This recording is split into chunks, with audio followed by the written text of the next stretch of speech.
L'objectif de cette séquence est de présenter les principaux éléments de sémiologie échocardiographique permettant de faire le diagnostic d'une insuffisance mitrale, d'en apprécier le mécanisme et d'évaluer l'importance de la régurgitation.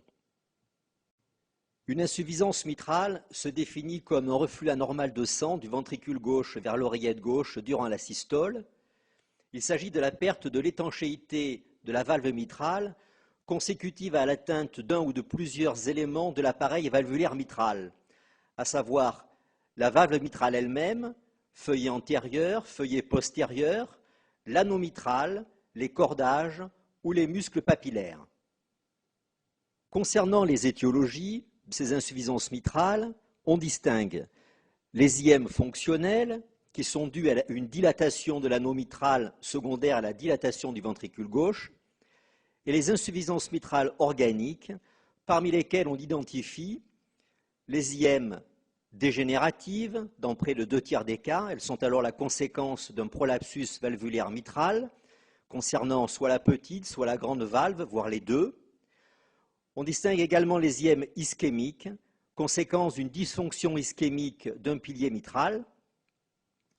Enfin, les IM en rapport avec une endocardite valvulaire ou relevant des séquelles d'un rhumatisme articulaire aigu. Le diagnostic positif d'IM est facile en échocardiographie. En incidence apicale 4 cavités et mode couleur, on visualise immédiatement un flux régurgitant systolique vers l'oreillette gauche. Sur le plan anatomique, l'appareil mitral est constitué d'un anneau sur lequel s'implantent les deux valves, la grande valve ou feuillet antérieur, la petite valve ou feuillet postérieur.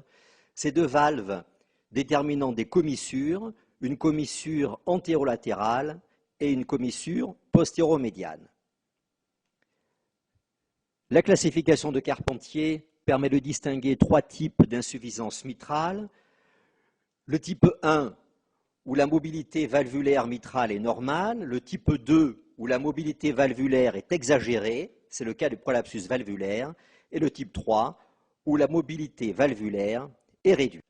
Généralement, l'aspect échocardiographique du flux permet de préjuger de son mécanisme.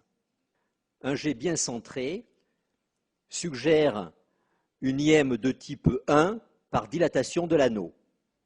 En revanche, lorsque le flux est excentré, cela suggère un mécanisme de type prolapsus valvulaire mitral. Ici, sur cette séquence, le flux est dirigé vers le bord latéral de l'oreillette gauche, suggérant un prolapsus de la grande valve mitrale. Ici, ce prolapsus est d'origine ischémique. A contrario, lorsque le flux est dirigé en dedans, vers le septum interauriculaire, cela suggère un prolapsus de la petite valve mitrale. L'évaluation de la sévérité de l'IM fait appel à différentes techniques. En particulier, la méthode de la PISA permet de calculer le volume régurgité et la surface de l'orifice régurgitant en utilisant la mesure du rayon de la zone de convergence située en amont du point de coaptation des valves et du gradient maximum de l'IM mesuré en Doppler continu. Enfin, pour terminer, souvenons-nous que les IM les plus sévères, les plus brutales, sont vues dans le cadre des endocardites aiguës délabrantes. Dans le cadre des IM ischémiques, la rupture de pilier constitue bien évidemment la complication la plus grave.